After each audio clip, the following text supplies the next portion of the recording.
جبکہ منصب رسالت کا تقاضا کیا تھا کہ ان کے کفر اور سرکشی کے باوجود انہی میں رہیں، اور جب تک اللہ تعالیٰ کا حکم نہ آ جائے، جب تک ان کی مدت مہلت پوری نہ ہو جائے، انہیں ہرگز نہ چھوڑا جائے. جیسے کہ نوح علیہ السلام نے 950 سال اسی کشمکش میں، اسی کام میں، اسی محنت میں گزار دیے، اور پھر اس وقت ان کے حق میں بد دعا کی جب ان سے کسی خیر کی توقع نہ رہی، اور جب اللہ تعالیٰ نے انہیں بتا دیا کہ اب اس کے بعد تمہاری قوم میں سے کوئی بھی ایمان نہیں لائے گا، تو اب جب انہیں پتا چل گیا کہ کوئی بھی ایمان نہیں لائے گا، تو پھر انہیں اجازت دی گئی کہ وہ ان کے ختم ہونے کی دعا کر لیں، اور انہیں پھر ختم کر دیا گیا. یونس علیہ السلام گھبرا گئے اور اپنی بستی کو چھوڑ گئے، اور بستی سے نکل کر کچھ لوگوں کے ساتھ ایک کشتی میں سوار ہو گئے. جو ہی وہ کشتی آگے بڑھی سمندر میں تو کشتی ڈگمگانے لگی کیونکہ اوور لوڈڈ تھی.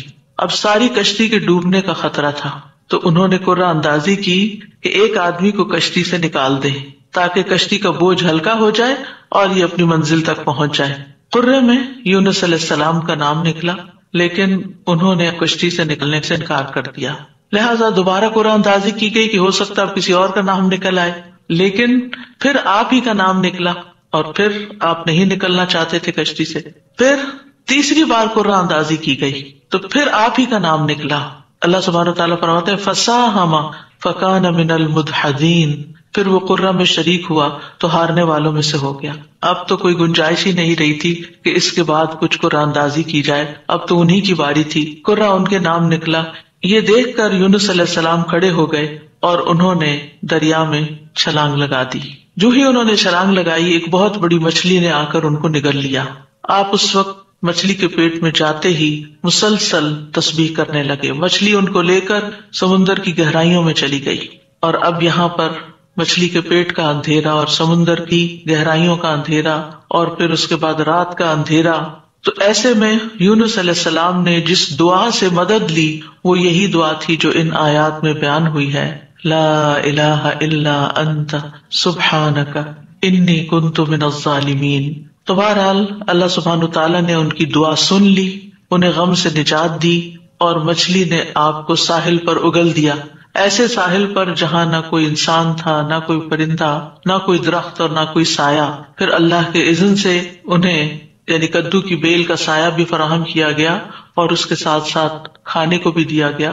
اور ان کی جب تکلیف دور ہوئی اور وہ چلنے کے قابل ہوئے، کیونکہ ظاہر ہے کہ مچھلی کے اسٹمک میں ایسڈ ہوتا ہے، اور وہ ایسڈ نے ان کی اسکن کو اور ان کے پوری ہوش و حواس، ان کی آنکھیں، ان کی ہر چیز کو کتنا متاثر کیا ہوگا. تو جب ان کے ہوش و حواس بحال ہوئے اور چلنے کی کچھ طاقت ہوئی تو دوبارہ اسی بستی کی طرف بھیجے گئے. اب آپ دیکھیے کہ بستی والے دیکھ کر حیران ہو گئے ہوں گے کہ یہ شخص جو ہمیں چھوڑ کر چلا گیا تھا یہ کیسے واپس آ گیا، اور ہو سکتا ہے کہ ان کے جانے کے بعد انہوں نے تلاش بھی کیا اور وہ کہیں ملے بھی نہ ہو.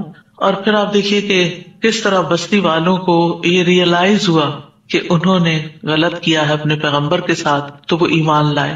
بہرحال پھر ایک مدت تک یہ بستی جو ہے ایمان لا کر دنیا میں جیتی رہی. دوسری طرف یونس علیہ السلام کو اللہ سبحانہ وتعالیٰ نے غم سے نجات دی، اور اس طرح ان کی نجات کے بعد ان کو اللہ تعالیٰ نے چن لیا. اسی طرح اللہ سبحانہ وتعالیٰ اس بستی کے بارے میں فرماتے ہیں فَلَوْلَا كَانَتْ قَرْيَةٌ آمَنَتْ فَنَفَعَهَا إِيمَانُهَا إِلَّا قَوْمَ يُونُسَ لَمَّا آمَنُوا كَشَفْنَا عَنْهُمْ عَذَابَ الْخِزْيِ فِي الْحَيَاةِ الدُّنْيَا وَمَتَّعْنَاهُمْ إِلَىٰ حِينٍ. سو کوئی ایسی بستی کیوں نہ ہوئی جو ایمان لائی ہو پھر اس کے ایمان نے اسے نفع دیا ہو یونس کی قوم کے سوا.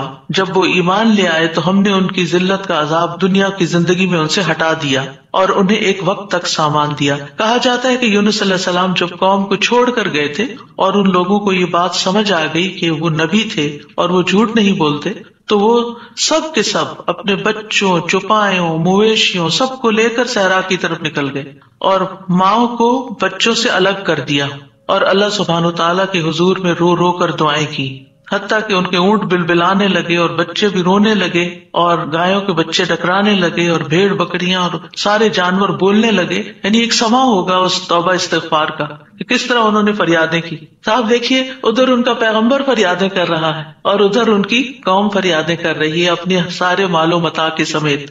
تو اللہ سبحانہ وتعالیٰ نے کس طرح ان کی فریادیں سن لی. تو اس سے کیا پتا چلتا ہے کہ دعا مانگنے کا بھی ایک سلیقہ ہوتا ہے. بے روح دعائیں، بس صرف الفاظ کا دہرا دینا، کبھی چپ کر کے دل میں دہرا لینا، کبھی زبان سے لفظ نکالے بغیر صرف منہ سے بول دینا، یہ کافی نہیں ہوتا، بلکہ اس کے لیے بہت ضروری ہوتا ہے کہ انسان اپنی آہوزاری ظاہر کرے، اللہ سبحانہ تعالیٰ کے آگے اپنی بے قراری کو بیان کرے، اور اپنی کیفیت اور اپنے غم اور اپنے دکھ کی داستان سنائے، اور محنت کرے دعا میں۔ ہم دعا میں محنت نہیں کرتے، ہم ایک آدھ دفعہ بس کر لیتے ہیں، کبھی تھوڑا بہت آنسو بھی آ گئے، تھوڑا بہت رو پڑے اور بات ختم ہو گئی، اور پھر کہا ہم نے تو بڑی دعا کر لی، ہماری تو سونی نہیں جاتی۔ یونس علیہ السلام نے یہ آیت کریمہ کیسے پڑھا تھا، اور ہماری قوم میں کیسے رواج ہے آیت کریمہ پڑھنے کا؟ یعنی باتیں بھی چل رہی ہوتی ہیں اور گٹنیاں پھینکی جا رہی ہوتی ہیں، اور 1.25 لاکھ پورا کرنا ہوتا ہے، اور کوئی صحیح پڑھ بھی رہا ہوتا ہے اور کوئی اس کے پروننسیشن بھی نہیں جانتا، اور کچھ سے کچھ اس کو پڑھ رہا ہوتا ہے، اور پھر یہ کہ توقع رکھتے ہیں کہ اب ہم نے 1.25 لاکھ پڑھ کے دے دیا ہے تو ہماری مشکل ضرور آسان ہو جائے، حالانکہ بات 1.25 لاکھ کی نہیں۔ اور قرائن سے کہیں یہ پتہ نہیں چلتا کہ یونس علیہ السلام نے 1.25 لاکھ پورا کیا تھا، اور جب وہ اس سے نکلے تھے ہو سکتا انہوں نے چند ہی بار پکارا، لیکن پوری تکلیف میں جب کراہتے ہوئے روتے ہوئے پکارا تو اللہ سبحانہ تعالیٰ نے اس دعا کو سن لیا۔ تو ہم سب کو بھی چاہیے کہ اپنی دعاؤں کے اندر رقت پیدا کریں، خشوع پیدا کریں، عاجزی سے دعا مانگیں، رو کے دعا مانگیں، جو بھی مشکلات اٹکی ہوئی ہیں، جو بھی مسائل ہمارے ارد گرد ہم پہ چھائے ہوئے ہیں، جن چیزوں کی طرف سے بھی ہم پریشان ہیں، جو بھی غم، ہم، حزن اور مستقبل کے فکر اور پریشانیاں، جو چیزیں بھی ہماری زندگی میں عام ہو رہی ہیں، ان سب کو دور کرنے کے لیے ہم اللہ کو پکاریں اور خوب پکاریں۔ تو اللہ سبحانہ تعالیٰ نے یہاں ان کا نام نہیں لیا ان آیات میں، بلکہ ذنون کہا، مچھلی والا، کیونکہ نون مچھلی کو کہتے ہیں اور مچھلی نے انہیں نگل لیا تھا۔ وَذَنُّونِ إِذْ ذَهَبَ مُغَاضِبًا، یعنی غصے میں گئے تھے، ناراض ہو کے گئے تھے قوم سے۔ فَظَنَّ أَن لَّن نَّقْدِرَ عَلَيْهِ، انہوں نے یہ ہرگز نہیں سمجھا کہ اللہ تعالیٰ ان پر قابو نہ پا سکے گا، یعنی اس کا مطلب ہے کہ انہوں نے سمجھا کہ شاید ان کی پکڑ نہیں ہوگی، یعنی انہیں کچھ کہا نہیں جائے گا۔ قدرہ کا مطلب ہوتا ہے کسی پہ کوئی چیز تنگ کر دینا، جس سے رزق کی تنگی کے لیے بھی یہ لفظ قرآن میں استعمال ہوتا ہے۔ مطلب یہ ہے کہ یونس علیہ السلام جب اپنی قوم کو چھوڑ کر نکل رہے تھے تو انہوں نے یہ سمجھا تھا کہ اس پر وہ حق بجانب ہیں اور ان کی پکڑ نہیں ہوگی، یعنی ہم انہیں کچھ نہیں کہیں گے، لیکن پکڑ ہو گئی کیونکہ اللہ تعالیٰ کا حکم نہیں آیا تھا۔ اچھا، بعض اوقات ہم بھی کچھ اپنی زندگی میں ایسے کام شروع کر دیتے ہیں یا ایسے ڈیسیژن لے لیتے ہیں اور ساتھ ہی اس خوش فہمی میں مبتلا ہو جاتے ہیں، یہ تو معمولی سی بات ہے، اس پہ اللہ تعالیٰ کیا پکڑے گا، اس پہ نہیں پکڑ ہوتی۔ لیکن کبھی بھی جان بوجھ کے نافرمانی نہیں کرنی چاہیے، اور انسان کو حد الوسع کوشش کرنی چاہیے کہ اللہ تعالیٰ کی ناراضگی کے کاموں سے بچے، اور کسی بھی گناہ کو ہلکا نہیں سمجھنا چاہیے، چھوٹا نہیں سمجھنا چاہیے کہ اس پہ نہیں پکڑ ہوتی، لیکن پکڑ ہو گئی۔ فنادى في الظلمات ألا إله إلا أنت سبحانك إني كنت من الظالمين۔ اب دیکھیے ہم سے بھی جب کوئی غلطی ہوتی ہے نا، کوئی بات منہ سے غلط نکل جائے، کوئی ہمارا رویہ کسی کے ساتھ غلط ہو جائے، معاملہ کسی کے ساتھ سخت ہو جائے، ہم کسی کے ساتھ تلخ ہو جائیں، تو اس کے بعد ہمارے دل میں ریگریٹ ضرور آتی ہے، ہمیں احساس ہوتا ہے، اور حدیث میں آتا ہے کہ فرشتہ 6 گھڑیاں قلم اٹھائے رکھتا ہے۔ اگر اس میں، اب گھڑیوں سے مراد کتنی ڈیوریشن ہے یہ نہیں مجھے معلوم، لیکن مطلب یہ ہے کہ کچھ دیر اس کو دی جاتی ہے کہ کیا یہ اپنی غلطی مانتا ہے، اور کچھ اللہ کے بندے ایسے ہوتے ہیں کہ جو ہی ان سے غلطی ہوتی ہے اور ان کے دل میں پنچ ہوتی ہے، ان کو شرمندگی ہوتی ہے، وہ فوراً استغفار شروع کر دیتے ہیں اور اپنی غلطی کو مان جاتے ہیں اور کہتے ہیں کہ یہ کیا کیا میں نے، مجھے ایسا نہیں کرنا چاہیے تھا، اور پھر کیا ہوتا ہے، اللہ تعالیٰ اپنی رحمت سے معاف کر دیتا ہے ایسے بندوں۔ تو یونس علیہ السلام سے بھی جو ہو گئی کمی، اس کے بعد انہیں احساس ہو گیا کہ ایسے ہی ان کا نام کرے میں نہیں نکلا۔ اسی طرح ہم پر جب کوئی مشکل آتی ہے تو بعض اوقات انسان سوچتا ہے کہ یہ مشکل ایک دفعہ آئی ہے، پھر آ گئی ہے، یہ کیا ہو رہا ہے میرے ساتھ، یہ کیوں آ رہی ہے، ضرور میں نے کوئی ایسی غلطی کی ہے۔ پھر انسان استغفار شروع کر دیتا ہے اور آیت کریمہ کا ورد شروع کر دیتا ہے کہ کوئی مصیبت اللہ کے اذن کے بغیر نہیں آتی، یہ اگر مشکل آئی ہے، مصیبت آئی ہے تو ضرور اس کے پیچھے کوئی وجہ ہے۔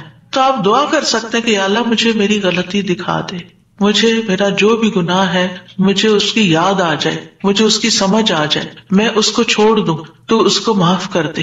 تو استغفار کی کثرت جو ہوتی ہے وہ انسان کو مشکلات سے نجات دیتی ہے۔ فنادى في الظلمات، تو انہوں نے اندھیروں میں پکارا، کون سے اندھیرے؟ رات کا اندھیرا، سمندر کا اندھیرا، مچھلی کے پیٹ کا اندھیرا اور غموں کا اندھیرا کہ میں کہاں پھنس گیا ہوں، وہاں سے نکلنے کا کوئی راستہ ہی نہیں. آپ دیکھیے کہ اگر کوئی ڈور بند ہوتا ہے تو انسان ڈور بجاتا ہے، کوئی آ کے کھول دیتا ہے، دروازہ توڑ دیتا ہے، انسان کچھ نہ کچھ حل نکل آتا ہے. گھر کے اندر اگر انسان کہیں ٹریپ ہو گیا، ٹریفک میں ٹریپ ہو گیا، کہیں اور ٹریپ ہو گیا، کوئی نہ کوئی آ کے آگے بڑھ کے کوئی مدد کر سکتا. لیکن مچھلی کے پیٹ کے اندر ٹریپ ہو جانا، نو وے آؤٹ. اور آپ کو پتا مچھلی کا پیٹ ہوتا بڑا ہے، جیسے ویل مچھلی ہے نا، تو اس کا جو ماؤتھ ہوتا ہے وہ بہت بڑا نہیں ہوتا. کرل کھاتی ہے نا، کرل بہت چھوٹی چھوٹی چیز ہوتی ہے اور کئی ٹن کرل کھا جاتی ہے، لیکن یہ کہ چھوٹی چیز اندر لے جا سکتی. اب یہ تو اللہ کے اذن سے اس کا منہ کھل گیا ہوگا اور وہ اندر چلے گئے، اور یہ بھی نہیں ہمیں پتا کہ وہ ویل تھی یا کوئی اور، کیونکہ سمندر کی اکثر مخلوق تو ہمارے علم میں ہی نہیں ہے، یہ تو انسانوں کے اندازے ہیں. تو بہرحال ان کے دل پہ جو غم تھا اور جو تکلیف تھی، اس میں انہوں نے پکارا اور سب سے پہلے توحید کا اقرار کیا، لا الہ الا انت، کہ اس وقت مجھے پکا یقین ہے اور مجھے اس پر پورا اعتماد ہے کہ اس مشکل سے صرف تو نکال سکتا ہے، کوئی بھی نہیں. میری فریاد سننے والا کوئی نہیں، میری مدد کرنے والا کوئی نہیں، میرے کام آنے والا کوئی نہیں. تو آپ دیکھیے مشکلات کے حل کے لیے سب سے پہلی چیز توحید کا اقرار کرنا چاہیے. افسوس یہ کہ ہمارے ہی لوگ توحید کے اقرار کی بجائے مشکلات میں غیر اللہ کو پکارنے لگتے، یا علی مدد، یا فلاں مدد، قبر والوں کو پکارنے لگتے. کس قدر افسوس کی بات ہے. یونس علیہ السلام اپنے رب کو پکار رہے ہیں اور کہہ رہے ہیں کہ تیرے سوا کوئی الہ نہیں، لا الہ الا انت. اور انسان کی ناسمجھی دیکھیے کہ وہ مشکل وقت میں غیر اللہ کو پکارے، اس کی مشکل کہاں سے آسان ہو سکتی ہے. اور پھر اس کے بعد الا انت سبحانک، تو پاک ہے، یعنی اللہ تعالیٰ کی ذات کو ہر نقص، ہر عیب، ہر آفت سے منزہ اور پاک قرار دیا. ہمارے ہاں کیا ہوتا ہے، جب کوئی تکلیف آتی ہے یا ہم لوگوں کو بلیم کرتے ہیں، ان کی وجہ سے ہوا ہی ہے، فلاں نے نظر لگا دی ہے، یا پھر ہم اللہ تعالیٰ کو الزام دینے لگتے ہیں، اٹس ناٹ فیئر، میرے ساتھ اچھا نہیں ہوا.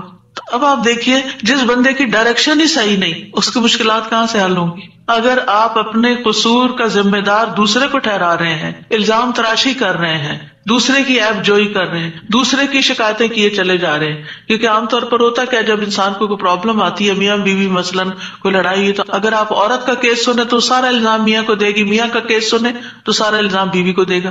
تو ایک دوسرے کو الزام دینے سے مسائل کبھی حل نہیں ہوتے. ہمیشہ دنیاوی معاملات میں بھی کوئی رکاوٹ آئے تو دیکھنا چاہیے کہ میں نے کون سا ڈیسیژن غلط کیا تھا، میری غلطی کہاں تھی. یونس علیہ السلام اللہ کے چنے ہوئے نبی تھے، ان کو سمجھ آ گیا کہ غلطی میں نے کی ہے اور اس کا اعتراف انہوں نے کیا. یاد رکھیے توبہ میں، استغفار میں سب سے پہلے اپنی غلطی کا اعتراف کرنا ہوتا ہے. اگر آپ بلیم گیم کھیلتے رہے، ایک دوسرے کے اوپر الزام تراشی کرتے رہے، ایک دوسرے پہ بال پھینکتے رہے، تو مسئلہ کبھی بھی حل نہیں ہو سکتا. مسئلے کو جاننا، مسئلے کو پہچاننا، مسئلے کا حل کرنا بہت ضروری ہوتا ہے. یہ ایسے ہی ہے کہ جیسے کوئی شخص بیمار ہو جائے اور ڈاکٹر اس کی اصل بیماری کو ڈائگنوز کرنے کی بجائے سب خرابی پیٹ میں ہے اور وہ ٹریٹ کر رہا ہے لوکلی کسی جگہ کو، کہاں سے علاج ہوگا؟ اگر اصل کاز پتا چل جائے اور اس کاز کو ہٹا دیا جائے. مثلا آپ دیکھیں الرجی کے کیسز میں کیا ہوتا ہے، آپ جتنی چاہے دوائیاں لگا لیں، جب تک آپ اس چیز کو اوائڈ نہیں کریں گے جس سے آپ الرجک ہیں، آپ کی بیماری دور ہو نہیں سکتی. اسی طرح اگر انسان کسی مصیبت میں پھنس گیا ہے اور اس کو ڈائگنوز نہیں کر پا رہا اور کرنا نہیں چاہتا، اور خاص طور پر جو چیز اس کے کنٹرول میں ہے اس کو ریموو نہیں کر رہا، تو مسئلہ حل نہیں ہو سکتا. تو اللہ سبحانہ وتعالیٰ کے ہاں بھی دعا اور فریاد کا سلیقہ یہی ہے کہ انسان اپنے آپ کو قصوروار ٹھہرائے جہاں وہ قصوروار ہے، اور اگر قصوروار نہیں ہے، پکا یقین ہے سراسر آپ پہ ظلم ہوا ہے، پھر اللہ کی رحمت کو پکارے، یا حی یا قیوم برحمتک استغیث. ورنہ اپنی غلطیاں، اور کون انسان یہ کہہ سکتا ہے کہ وہ پاک باز ہے، اس سے کوئی غلطی نہیں ہوتی، قصور اس کا نہیں، کچھ نہ کچھ. ٹھیک ہے ایک کا 10% اور ایک کا 90% قصور، لیکن کہیں نہ کہیں 10% تو ہوتا ہے نا، اس 10% کی ہی غلطی کی معافی مانگ لیں. تو اعتراف جو ہے، گناہوں کا اعتراف، وہ انسان کو دنیا کی مشکلات سے بھی اور آخرت کی مشکلات سے اور گناہوں سے نجات دلاتا ہے. اب جو ہی انہوں نے یہ بات کی، یعنی 3 چیزیں ہیں اس میں، ایک توحید کا اقرار ہے، ایک اللہ کی تسبیح ہے، اور ایک اپنی غلطی کا اقرار ہے. 2 چیزیں اللہ تعالیٰ کے حق میں اور ایک اپنے حق میں. نتیجہ کیا ہوا؟ فاستجبنا لہ، ہم نے دعا قبول کر لی. ایسے طریقے سے اس نے پکارا کہ دعا قبول ہو گئی. ونجیناہ من الغم، ہم نے اس کو غم سے نجات دے دی. یہ قرآن کے الفاظ ہیں. لہذا جس کے دل پر کوئی بھی غم ہے کسی بھی چیز کا، اولاد کی طرف سے، ازواج کی طرف سے، یا مال کی طرف سے، یا کسی بھی طرح کا کوئی غم، ہم، فکر، پریشانی، اس کو انہی کلمات کو لازم کر لینا چاہیے اور اسی جذبے کے ساتھ پڑھنا چاہیے جس جذبے کے ساتھ یونس علیہ السلام نے پڑھا تھا. وَنَجَّيْنَاهُ مِنَ الْغَمِّ، اس وقت وہ غم میں گھرے ہوئے تھے تو اللہ نے ان کو نجات دے دی. وَكَذَلِكَ نُنْجِي الْمُؤْمِنِينَ، یہ صرف ان کے لیے نہیں تھا، ہم اسی طرح سارے مومنوں کو نجات دیتے ہیں. جو بھی یہ دعا پڑھے گا اس کو غم سے نجات مل جائے گی. تو گویا مومنوں کو اس بات کی ترغیب دی جا رہی ہے، اس بات کا سلیقہ سکھایا جا رہا ہے کہ غم اور دکھ اور تکلیف کے موقع پر انہیں کیا پڑھنا ہے، کیا کہنا ہے. اور جب انسان یہ دیکھتا ہے کہ سابقہ مومنین کو اس دعا کی وجہ سے تکلیف سے نجات ہوئی تو اس کا ایک یقین بڑھ جاتا ہے کہ اللہ تعالیٰ میری تکلیف بھی دور کر دے گا. اگر وہ رب یونس علیہ السلام کو مچھلی کے پیٹ سے نکال سکتا ہے تو میرا رب مجھے اس مشکل سے کیوں نہیں نکالے گا، کیوں نہیں نکال سکتا، وہ ضرور نکالے گا. تو اس سے خاص طور پر یہ بات پتہ چلتی ہے کہ تحلیل یعنی لا الہ الا اللہ اور تسبیح سبحان اللہ یا سبحانک، یہ ہر غم کو دور کرنے کے لیے مجرب نسخے ہیں. یہ دو چیزیں کرب اور مصیبت سے نجات دلاتی ہیں.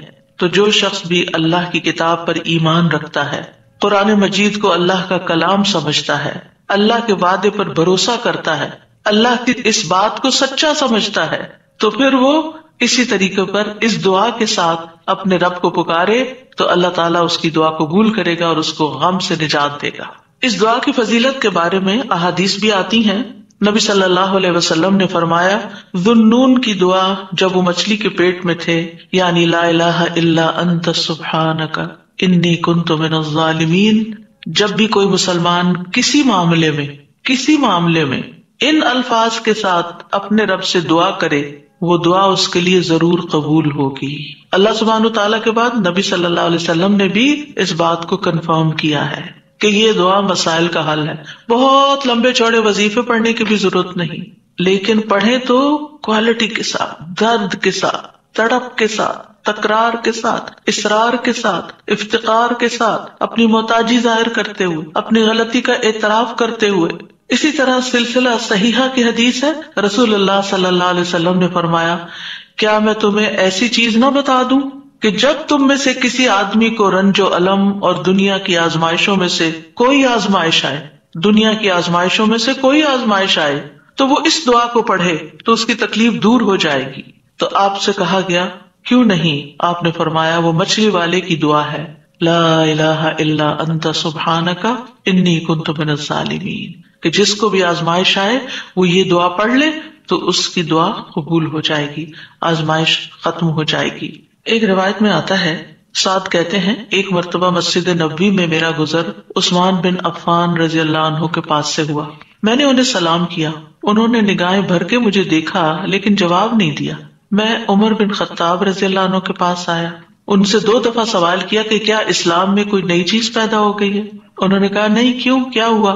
میں نے کہا میں ابھی مسجد میں عثمان رضی اللہ عنہ کے پاس سے گزرا تھا، میں نے انہیں سلام کیا، انہوں نے نگاہیں بھر کے مجھے دیکھا لیکن جواب نہیں دیا.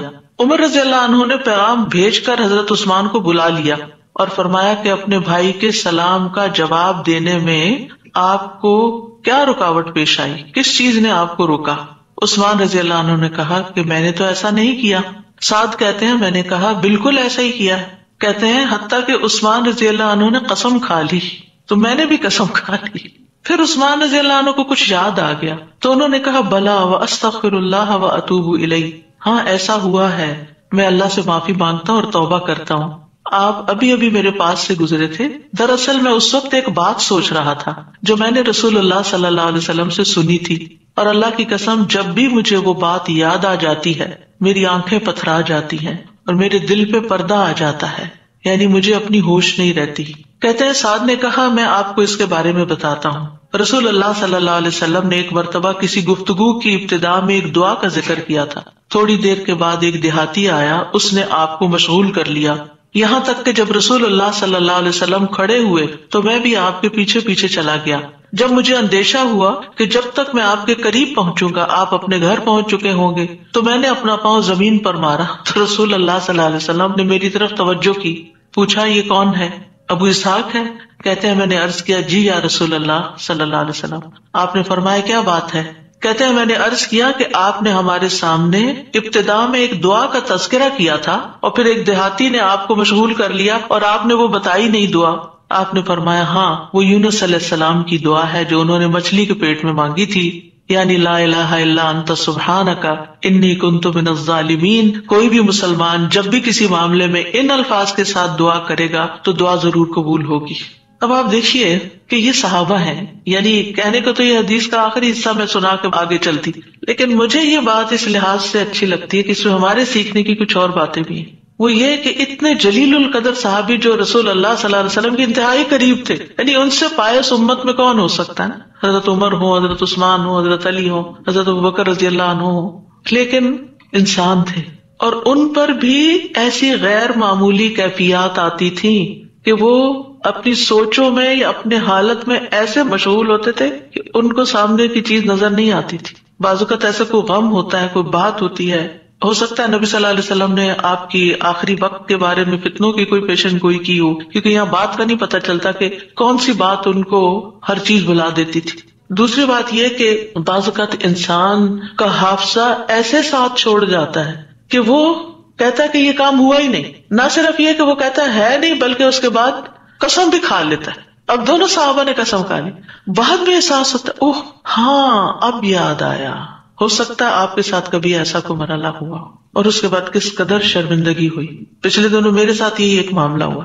کسی نے مجھے کچھ امانت دی کسی کو دینے کے لیے اور میں جلدی میں تھی، وہ جلدی سڑک کے ڈرار میں بھول گئی. اس کے بعد جس کی امانت تھی اس نے مجھ سے پوچھا تو میں نے کہا کہ بالکل نہیں، مجھے تو کچھ پتا نہیں، کچھ پتا نہیں. 2-3 دفعہ انہوں نے پوچھا، انہیں ہر دفعہ کہا مجھے کچھ پتا نہیں، ایسا کچھ بھی نہیں. لا حول ولا قوت الا باللہ. پھر جب اس شخص سے پوچھا گیا تو پھر دور جا کے مجھے یاد ہے ہاں وہ میں نکل رہی تھی اور جلدی میں ایسے ہوا تھا. اور میں سوچوں کہ یا اللہ ایسی پھر تکلیف ہوتی ہے نا اندر کہ اتنی دفعہ میں نے غلط بیانی کی. حافظے کی کمزوری اب اس انسیڈنٹ کو بالکل بھول جانے کی وجہ سے. خاص طور پر اگر میں کلاس کے لیے نکل رہی ہوں اور مجھے کوئی کچھ بات کہے تو مجھے سمجھ نہیں آتی یہ کیا کہہ رہا ہے. یعنی آپ کی زندگی میں بھی کوئی ایسے اوقات ہوتے ہیں نا جب آپ کسی ضروری کام یا ضروری سوچ میں تو بچے آ کے کچھ کہتے ہیں وہ فلاں آیا ہے، فلاں کا فون ہے، اور آپ ایسے سنی انسنی کر دیتے ہیں جیسے آپ کو علم ہی نہ ہو. ہم سب انسان ہیں، ہم کمزور ہیں، ہم سے ایسی غلطیاں ہوتی ہیں، ہمیں ایسی غلطیوں کا احساس ہوتے ہی معافی مانگ لینی چاہیے. اور یہ جو ہم استغفار کرتے تو وہ کہتے کون سا گناہ کیے، کوئی گناہ تو ہے نہیں، کس بات کا استغفار. بے شمار گناہ ہیں ہمارے اور ہم نے اپنا اعمال نامہ کوئی نہیں دیکھا اب تک کہ جس سے ہمیں یہ پتا چلے کہ وہ مٹ چکے ہیں کہ نہیں مٹ چکے، اور ہمیں اسٹل ابھی اور معافی مانگنے کی ضرورت ہے. تو جب تک ہماری جان میں جان ہے ہم سے کچھ نہ کچھ غلطیاں کمیاں کوتاہیاں ہوتی رہیں گی، جانے انجانے. خلق الانسان ضعیفا، ہم کمزور پیدا کیے گئے، چاہے ہم نیکی کے، علم کے، اخلاق کے کسی بھی مرتبے پر ہوں، ہم کمزور ہیں، ہم میں کوئی بڑائی نہیں ہے اور ہم سب غلطیاں کرتے ہیں. تو ہونا کیا چاہیے؟ جو ہی یاد آئے غلطی تو غلطی کا اعتراف کر لینا چاہیے، معافی مانگ لینی چاہیے. بندوں سے بھی مانگ لینی چاہیے، اللہ سے بھی معافی مانگ لینی چاہیے، اور پھر اللہ تعالیٰ کی طرف رجوع کرنا چاہیے. تو اللہ سبحانہ تعالیٰ معاف کر دینے والا ہے اور وہی ایک اکیلا ہے جو مشکلات سے نکال سکتا ہے. یہ پکا یقین ہونا چاہیے، اور جتنا زیادہ یہ یقین ہوگا نا اتنا ہی زیادہ ہم اللہ کی طرف رجوع کریں گے، اتنا ہی زیادہ محبت کے ساتھ پھر اللہ ہی کو پکاریں گے کہ دروازہ یہی ہے جس کو کٹکھٹانا ہے، ہمیں ادھر سے ہی مسئلہ حل ہونا ہے اور کوئی رستہ نہیں ہے. جتنی توحید خالص ہوگی اتنی ہی دعا مؤثر ہوگی. اور یہ دعا جو ہے اس کو دعا الکرب بھی کہا جاتا ہے، تکلیف دور کرنے والی دعا. ہمارے ہاں اس کو آیت کریمہ کہا جاتا ہے، ورنہ ہر آیت کریمہ ہے. کریمہ کا مطلب معزز، اور اس کی کوئی گنتی مقرر نہیں ہے. لیکن اگر آپ تکرار سے پڑھیں، 100 دفعہ پڑھ لیں، 20 دفعہ پڑھ لیں، 50 دفعہ پڑھ لیں، ضرور پڑھ لیں، کوئی وہ منع بھی نہیں ہے. لیکن ایک مخصوص تعداد میں پڑھنے سے ہی مشکل کا حل ہونا، یہ یقین رکھنا یہ غلط ہے، ایسا نہیں ہونا چاہیے. تو اس دعا میں پھر دوہرا دیتی ہوں کیونکہ اصل سبق یہ ہے جو آپ کو سیکھنا ہے. اور دعا تو آپ کو سب کو آتی، پہلے سے بھی پتا ہے، اور یہ حدیثیں بھی سنی ہوئی ہیں. جس چیز کو پلے باندھنا، جس چیز کو پکڑ کے رکھنا ہے، وہ کیا چیز ہے کہ جس سے یہ دعا اتنی افیکٹو ہے. تو اس میں 4 چیزیں ہیں.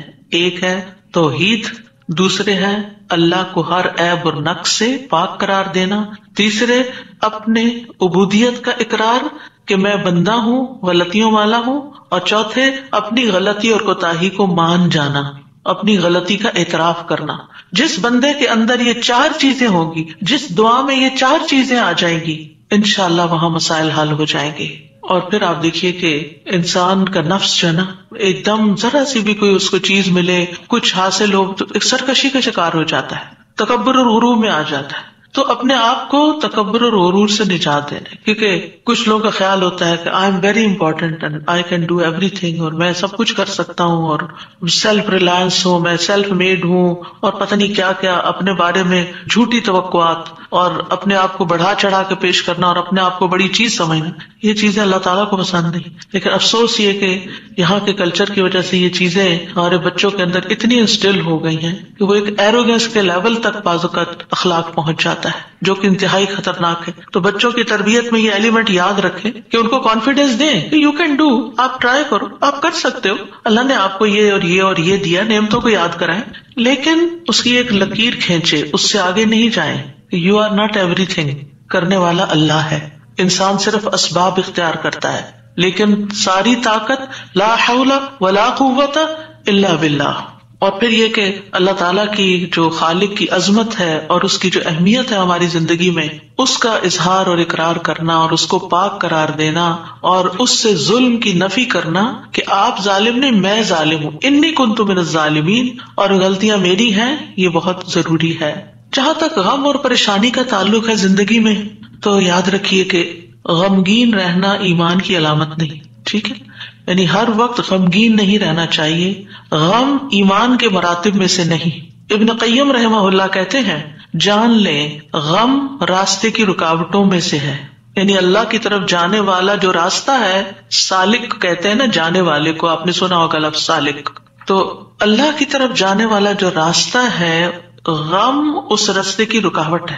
غم آپ کی ہمت، طاقت، صلاحیت کو کم کرتا ہے، آپ کی عبادت میں رکاوٹ ڈالتا ہے. آپ نماز شروع کر لیتے ہیں، آپ کو پتہ ہی نہیں ہوتا کہ کیا پڑھ رہے ہیں. آپ دعا مانگنے لگتے ہیں، آپ کا دل اڑا ہوا ہوتا ہے، آپ کو سمجھ نہیں آتی آپ کیا بول رہے ہیں. تو غم سے ہمیشہ پناہ مانگے کہ ہم پر غم نہ آئے. وہ کہتے ہیں یہ ایمان کے مراتب اور مقامات میں سے نہیں، اور نہ ہی اللہ کے راستے پر چلنے والوں کی منازل میں سے ہے.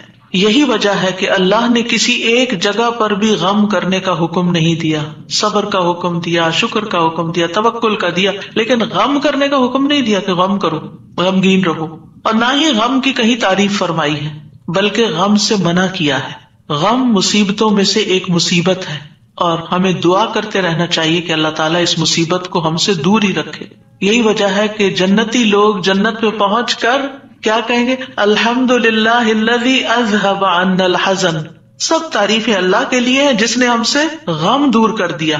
یعنی جنتی جنت میں جا کر جس چیز سے خوش ہوں گے وہ کیا کہ جنت میں غم نہیں ہے، کوئی پریشانی نہیں ہے. اللہ سبحانہ و تعالیٰ بندے کو غمگین ہونے سے منع فرماتا ہے. سورۃ آل عمران میں جنگ احد کے سلسلے میں اللہ تعالیٰ فرماتے ہیں اذ تسعدون ولا تلوون علی احد والرسول يدعوكم في اخراكم فاصابكم غما بغم لكي لا تحزنوا على ما فاتكم ولا ما اصابكم والله خبير بما تعملون. اور وہ وقت یاد کرو جب جنگ احد میں تم بھاگے چلے جا رہے تھے اور کسی کی طرف مڑ کر بھی نہ دیکھتے تھے، حالانکہ اللہ کا رسول تمہیں پیچھے سے بلا رہا تھا. پھر اللہ نے تمہیں رنج پر رنج دیے تاکہ تم ایسی بات پر غم نہ کرو جو تمہارے ہاتھ سے نکل جائے، اور نہ ایسی مصیبت پر غم کرو جو تم پہ نازل ہو، اور جو کام بھی تم کرتے ہو اللہ ان سے خوب واقف ہے.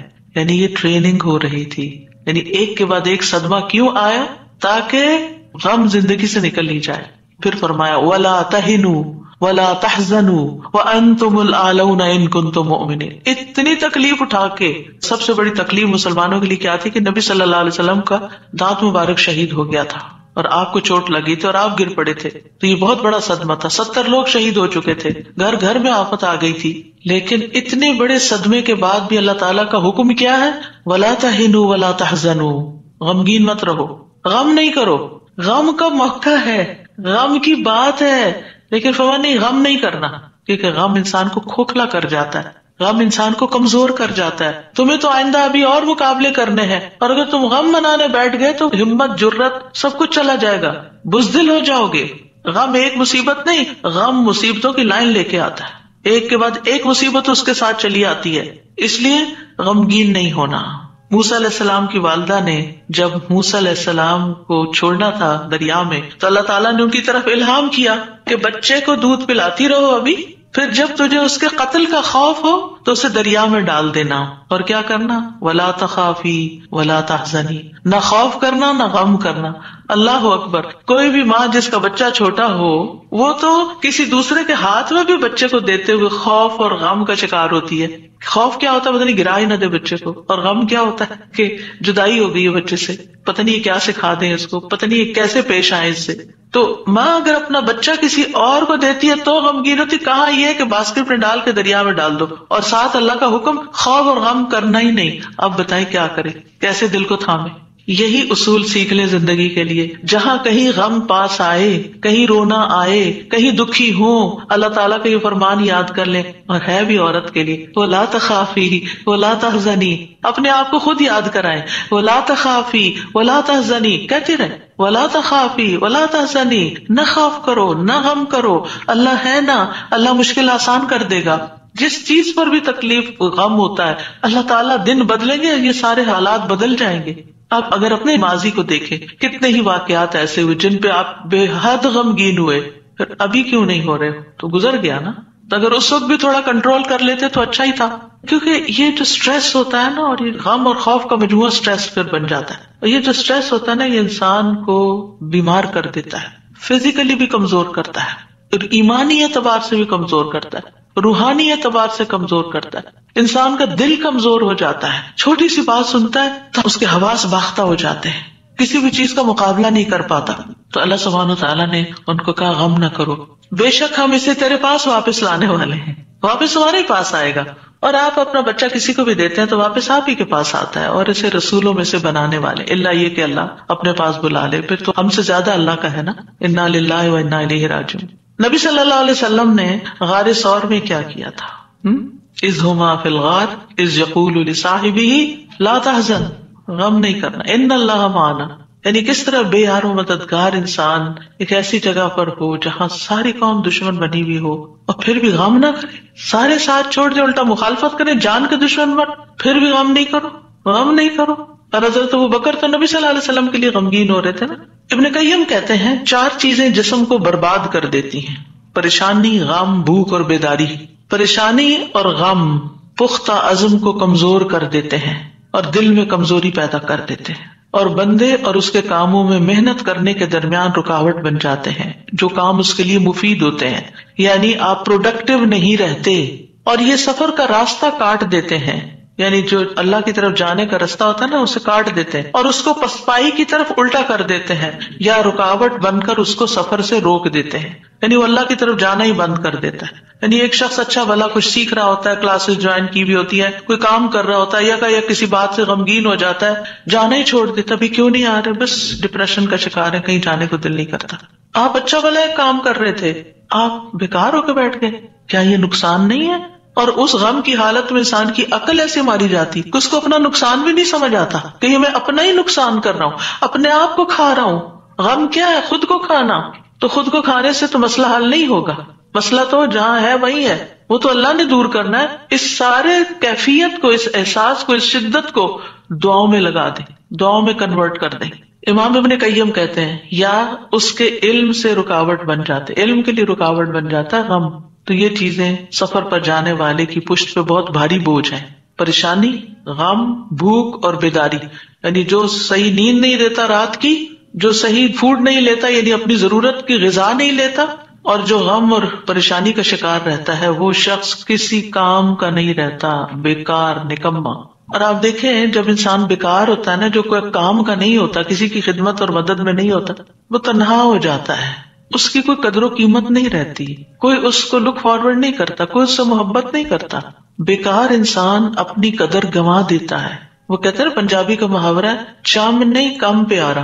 چم کا مطلب ہوتا ہے چمڑا، اسکن، یعنی اگر آپ کی اسکن بڑی گلو کر رہی ہے تو وہ کسی کو اچھی نہیں لگے گی. آپ جتنا چاہے میک اپ لگا کے خوبصورت بن کے آ جائیں، لیکن اگر آپ کام کے بندے ہیں نا، کسی کے آپ کام کرتے ہیں، آپ پروڈکٹیو ہیں، آپ کسی کے مددگار ہیں، تو ہر کوئی آپ سے پیار کرے گا.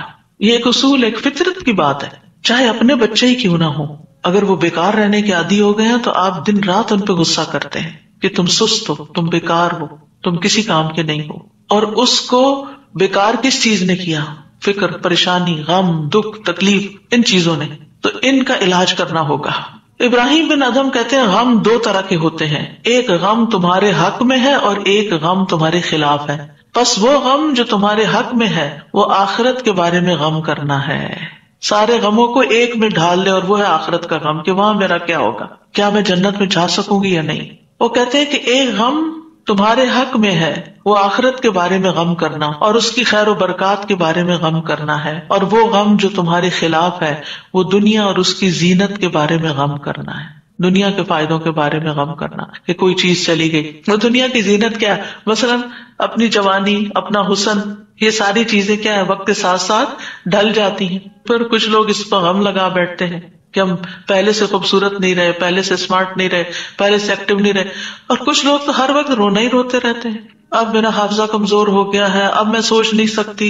ایک خاتون کو میں جانتی ہوں کہ پچھلے 20 سال سے یہی بات ہر وقت کرتی ہے جب ملتی ہے. اتنی بیزاری ہوتی ہے ایسی باتیں سن کے، کیونکہ جب آپ ایسی باتیں کرتے رہتے ہیں نا تو اس سے آپ دوسروں کو بیزار کرتے ہیں اور اپنی قدر کھوتے ہیں کہ اچھا اب یہ بندہ بیکار ہو گیا ہے، اب یہ کام کا نہیں رہا، چھوڑو اس کو. ہم کیا چاہتے ہیں؟ ہمدردی لینا دوسرے سے، یہ کہہ کے کہ میں کمزور ہوں، بیمار ہوں. ہم سمجھتے ہیں دوسرے ہمدردی کریں، ایک دن کریں گے، 2 دن کریں گے، پھر کیا ہوگا؟ ہر وقت تھوڑی کریں گے. ہر وقت ہائے ہائے کرتے رہنے سے آپ دوسروں کو بیزار کرتے ہیں. المؤمن القوی خیر واحب الی اللہ من المؤمن الضعیف. قوی مومن، طاقتور مومن بہتر ہے، اچھا ہے، خیر ہے، اور اللہ کو زیادہ پیارا ہے کمزور مومن سے. اب آپ اللہ کے پیارے بننا چاہتے ہیں یا نہیں؟ بننا چاہتے ہیں تو بہادر ہو جائیں، ہوشیار ہو جائیں، غموں کا رونا اتار پھینکیں.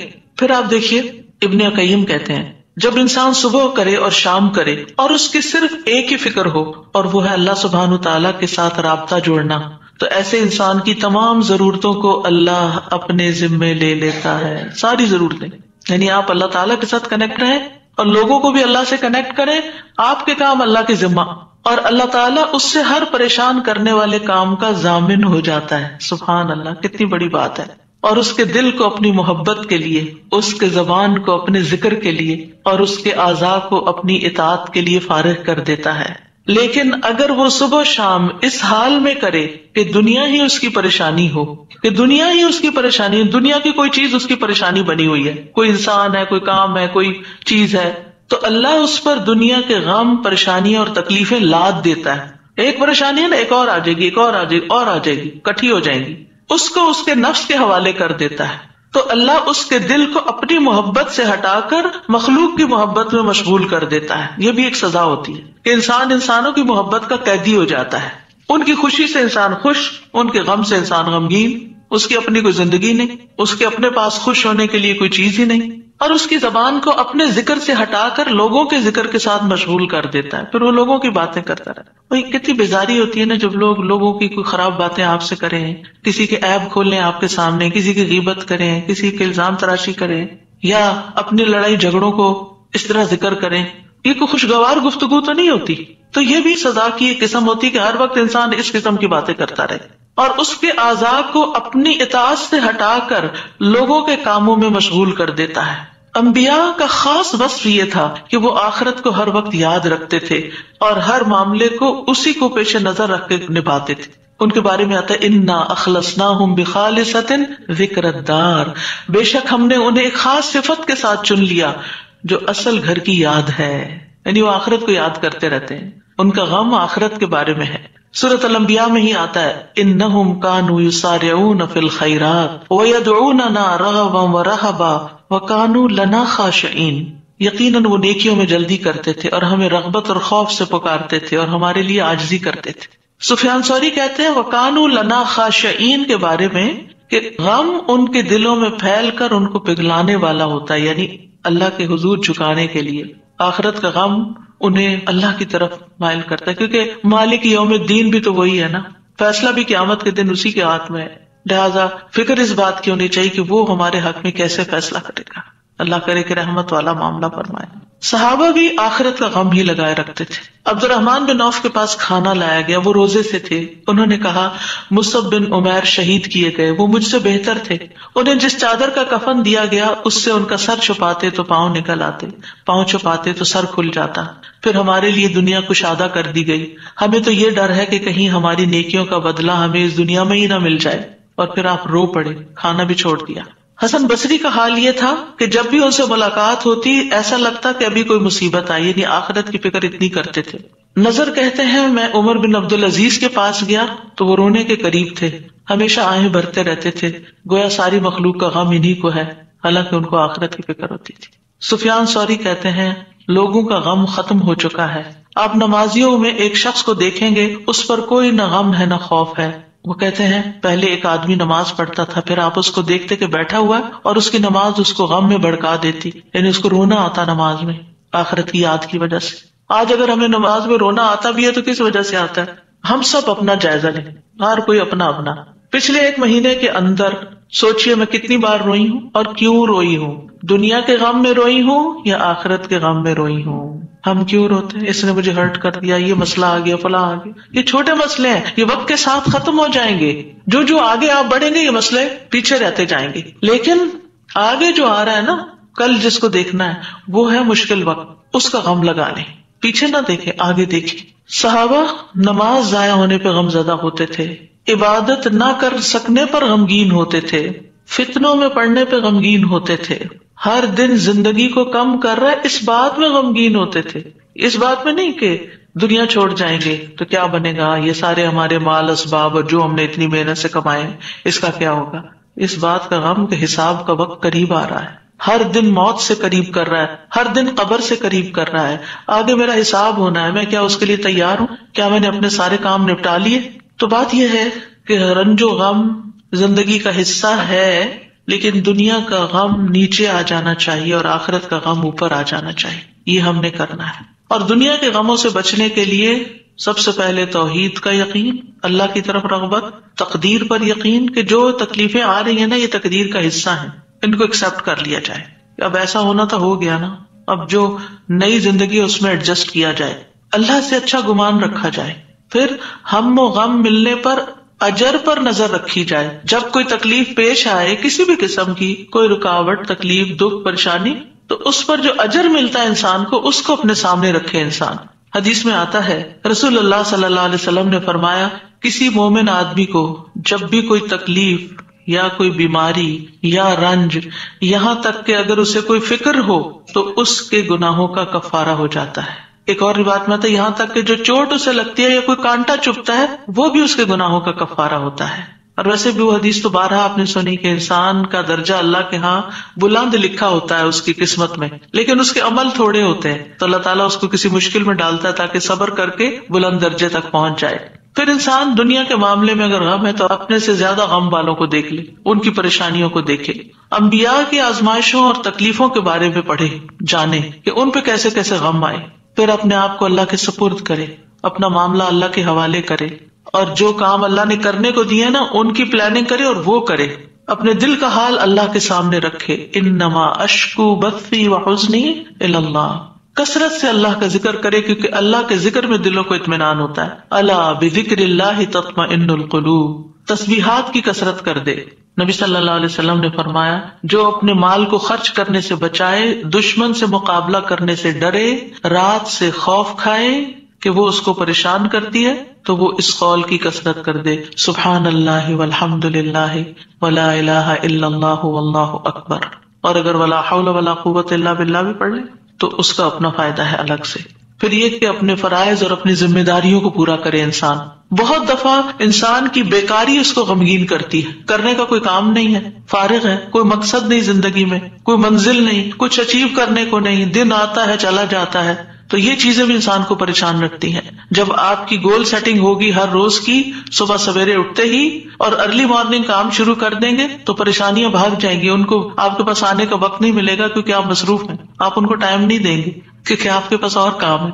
لیکن جب آپ فارغ ہوتے ہیں تو وہ آ جاتی ہیں آپ کا دل اڑانے. پھر نماز سے مدد حاصل کرنا. وَاسْتَعِينُوا بِالصَّبْرِ وَالصَّلَاةِ. انبیاء گھبراہٹ میں نماز کی طرف لپکتے تھے، اور جو نماز چھوڑ دیتا ہے اللہ کی مدد اس سے چھٹ جاتی. تو نماز کی پابندی، صدقہ کرنا، صدقات انسان کے غموں کو دور کرنے کا باعث ہے. اللہ تعالیٰ فرماتے ہیں الذین ينفقون اموالهم باللیل والنہار سرا وعلانیہ فلہم اجرہم عند ربہم ولا خوف علیہم ولا هم يحزنون. جو لوگ دن رات کھلے چھپے اپنا مال خرچ کرتے ہیں انہیں اپنے رب سے اس کا اجر ضرور مل جائے گا. ایسے لوگوں کو نہ کچھ خوف ہوگا نہ وہ غمگین ہوں گے. پھر اسی طرح دین پر استقامت غم اور خوف کو دور کرتی ہے. دین کے کاموں میں جمے رہیں. ان الذین قالوا ربنا اللہ ثم استقاموا فلا خوف علیہم ولا هم يحزنون. یقیناً وہ لوگ جنہوں نے کہا کہ اللہ ہمارا رب ہے پھر اس پر خوب قائم رہے، ان پر نہ کوئی خوف ہوگا نہ وہ غمگین ہوں گے. پھر حالات سے کمپرومائز کرنا، حالات سے راضی رہنا. جیسے ابراہیم علیہ السلام حضرت ہاجر کو جب چھوڑ گئے مکہ کی وادی میں تو وہ پریشان ہوئی کہ میں اکیلی، میرا بچہ اکیلا، ہم یہاں کیا کریں گے، نہ کھانا نہ پینا نہ کچھ. تو دوڑتی ہوئی حضرت ابراہیم کے پیچھے آئیں. جب وہ واپس جا رہے تھے تو ان سے پوچھا اللہ ہمارا کب حاضر، اللہ نے آپ کو اس کا حکم دیا کہ ہمیں یہاں اکیلے چھوڑ دیں؟ تو ابراہیم علیہ السلام نے اس بات میں سر ہلایا. کہنے لگی پھر اللہ تعالیٰ ہمیں تنہا نہیں چھوڑے. اگر اللہ کا حکم ہے نا تو ٹیک کیئر کر لے گا. ایسے ہی بندہ مومن کہتا ہے اگر یہ اللہ کا فیصلہ ہے نا تو وہ میری ٹیک کیئر کر لے گا، مجھے فکر کرنے کی ضرورت نہیں ہے. زبان سے رب کی رضا کے کلمات ہمیشہ ادا کریں. کاش اور افسوس ہو گیا اس کے الفاظ نہیں استعمال کریں. یہ کہیں جو اللہ کی مرضی، جو تقدیر میں لکھا تھا وہ ہوا. اچھے کاموں میں مصروف ہوں، خدمت خلق میں مصروف ہوں. رسول اللہ صلی اللہ علیہ وسلم نے فرمایا وہ لوگ اللہ تعالیٰ کو زیادہ محبوب ہیں جو دوسروں کے لیے زیادہ فائدہ مند ہوں، اور اللہ عز و جل کے ہاں سب سے پسندیدہ اعمال یہ ہیں مسلمان کا اپنے بھائی کو خوش کر دینا. آپ خود غمگین بھی ہیں، دکھی بھی ہیں، دوسروں کو خوش کرنا شروع کر دیں، آپ بھی خوش ہو جائیں گے. کیونکہ خوشی کنٹیجیس ہوتی ہے، خوشی پھیلانے سے پھیلتی ہے. اس سے کوئی تکلیف دور کر دینا، یعنی اوروں کی تکلیف دور کرے اللہ آپ کی دور کر دے گا. اس کا قرضہ چکانا، اسے کھانا کھلانا، اور مجھے کسی بھائی کی ضرورت پوری کرنے کے لیے اس کے ساتھ چلنا اس مسجد نبوی میں 1 مہینہ اعتکاف کرنے سے زیادہ محبوب ہے.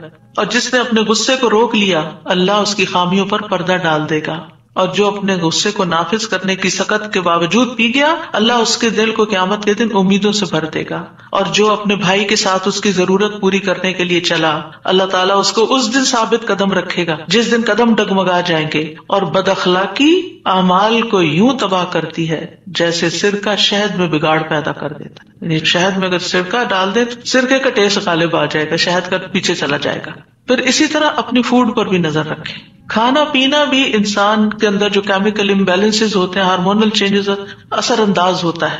لہذا غم کے موقع پر تلبینہ کھلانا جو ہے غمگین شخص کو وہ فائدہ دیتا ہے. یہ حضرت عائشہ سے روایت ہے کہ جب کوئی ان کے رشتہ داروں میں سے فوت ہو جاتا تو عورتیں جمع ہو جاتی. جب وہ منتشر ہوتی صرف رشتہ دار اور خاص لوگ رہ جاتے تو حضرت عائشہ ان کو ہنڈیا میں تلبینہ پکانے کا حکم دیتی. تلبینہ پکایا جاتا، سرید بنایا جاتا، اس پہ تلبینہ ڈالا جاتا. پھر حضرت عائشہ فرماتی اسے کھاؤ کیونکہ میں نے رسول اللہ صلی اللہ علیہ وسلم سے سنا ہے آپ فرماتے تھے تلبینہ مریض کے دل کو تسکین دیتا اور غم بھی کچھ دور کر دیتا ہے. تو رائٹ فوڈ جو ہے وہ آپ کے اندر ایک طاقت لاتی ہے. لیکن عموماً کیا ہوتا ہے جب کوئی غمگین ہوتا ہے کھانا بھی نہیں چھوڑ دیتا. تو اس میں صحیح خوراک کسی کو دینا. اور آپ دیکھیں کہ سرید جو ہے وہ یعنی گوشت کے شوربے میں روٹی توڑ کے ڈالنا اور پھر اس کے اوپر تلبینہ اتنی زبردست ڈش بنا کے کھانا اور کھلانا جو ہے یہ غموں اور دکھوں تکلیفوں کو اس سے یہ پتہ چلتا ہے. اگر کوئی اداس ہے پریشان ہے تو اسے چلے تمہیں اچھا سا کھانا کھلاتے ہیں تو یہ بھی ایک ریمیڈی ہے. اس کا ماحول چینج کرے، اس کو کہیں لے جائیں. لیکن یہ کبھی کبھی تو ہو سکتا ہے اور کسی وجہ سے ہو سکتا ہے. حضرت عائشہ تو جب کسی کا کوئی فوت ہو جاتا تھا اس کا نسخہ بتا رہی ہیں. لیکن اگر کسی نے روز کی عادت ہی بنا لی ہو، صبح سویرے اٹھے موڈ آف کر لیا، تو اب یہ تو نہیں ہو سکتا نا کہ ہر روز کوئی آپ کو تلبینہ پکا کے کھلائے. اور پھر آخری بات یہ کہ دعاؤں کی کثرت.